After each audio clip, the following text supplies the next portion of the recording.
मैंने social media पे एक खबर देखी है कि जी 19 लोगों की आम माफ़ी का ऐलान किया गया और फिर बहुत सारे हमारे सो कॉल्ड सहाफ़ी तजियाकार जो हैं वो तारीफ़ों के पुल बांध रहे हैं जी कि बड़ा कोई आला ज़रफ़ी का सबूत दिया गया, बड़ा कोई रहमदिली का सबूत दिया जा रहा है। आप लोगों को शर्म नहीं आती? आप लोगों को शर्म नहीं आती कि आप ये सवाल कर सकें कि इन 2 सालों में लोगों के घरों की चादर और चार दीवारी पामाल की गई है। इन 2 सालों में जवानों पे, औरतों पे, बच्चों पे, बुजुर्गों पे गैर कानूनी पर्चे किए गए हैं। इन 2 सालों में लोगों के कारोबार तबाह किए गए हैं। इन 2 सालों में लोगों ने जेलें काटी हैं, थाने गए हैं लोग, वो जिनके ख़ानदानों में कभी किसी ने नाम नहीं सुना था इस तरह के किसी वाक़े का, वो जिन लोगों के जिन ख़ानदानों में थाना और जेल एक बुरी चीज़ समझी जाती थी, उन लोगों को आप घसीट कर लेके गए हैं थाने, उन लोगों को आपने घसीट कर डाला है जेलों में, उन लोगों को आपने सड़कों पे घसीटा है।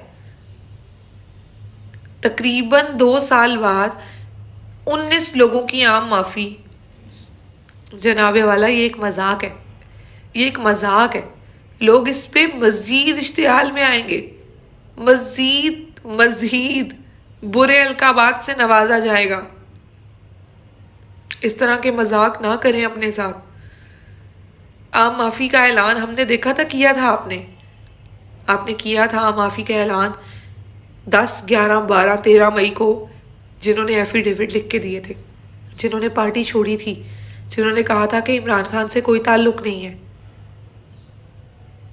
और जिन्होंने ये नहीं किया उन्होंने जेलें काटी, उन्होंने थाने देखे। मफरूर हैं वो लोग अब भी। इस तरह के मजाक करके अपने आप को अवाम में मज़ीद पस्ती में ना लेके जाएं, बाइसे शर्मिंदगी ना बने।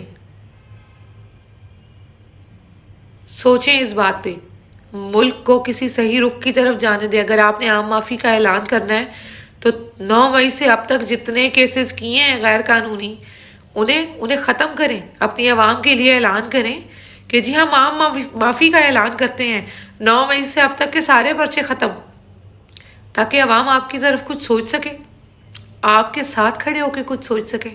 फ़िलहाल तो बड़ा फासला है, और ये फासला अब इस तरह ऐसे ख़त्म नहीं होगा। 19 लोगों की आम माफ़ी। आज के दिन लोगों की तस्वीर और वीडियोस लग रही हैं जो मिलिट्री कोर्ट से सज़ाएं पाकर अपनी सज़ाएं पूरी करके आज रिहा हुए हैं। इस तरह के मजाक ना करें, ना अपने साथ ना अपनी आवाम के साथ।